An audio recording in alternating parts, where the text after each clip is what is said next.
Hello, we're down at the Web We Want conference in the South Bank, and I'm talking to Ansgar Korner, who is from the citizen-centric, give me the full name. It's Citizen-Centric Approaches to Social Media Analysis, or CASMA in short. I'm really sorry for not being able to remember that. Okay, Ansgar, now, okay, I download an app on my mobile phone, and it asks me for all kinds of personal data. Why?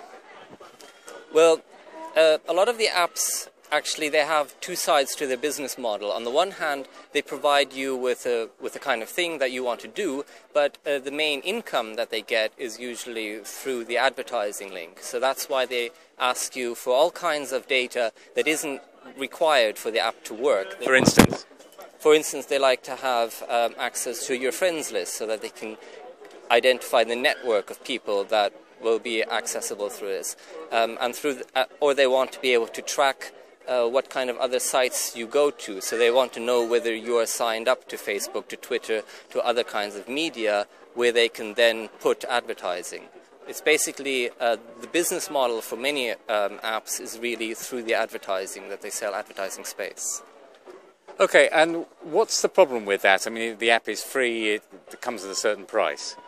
The main problem is really in the transparency, that people are not really told what is being done with their data. So in the long user license agreement that people have to sign, which has been listed as being longer than Macbeth and more complicated to understand than Shakespeare, somewhere in there it may have a line that says, and we may do research with this data, which hasn't been explained what it is. They will use this as a means of saying anything that in the future they want to do, they can do. There's been the example, for instance, with Facebook, who manipulated the kind of feed that they would give to people in a way just to experiment how much of an influence they really have on people's moods throughout the day by manipulating whether you get more positive or negative news stories. And they argued that they could do this because people had ticked the user license agreement, which said somewhere in there that they might do research. And how long is that license agreement? It's some 70 pages long in that region. Whereas within academia, for instance, we consider that you need to get proper informed consent, which means the person must know what the research is about. We must tell them this is the purpose of the research. If the research requires participants not to know all of the details beforehand, then there has to be a debriefing at the end, and people must have the opportunity to withdraw their consent, in which case the researchers have to destroy all of the data and not use it, because participants have to be able to say with full knowledge whether or not they're happy with having their data being used for something. I mean, that might be the case, that would be fine for me with a small app, maybe, which I could say, well, I'll go for another one, or I don't really need it that much. But with Facebook, I don't necessarily have any choice. All my friends are on Facebook. There's this problem of it being such a behemoth, isn't there?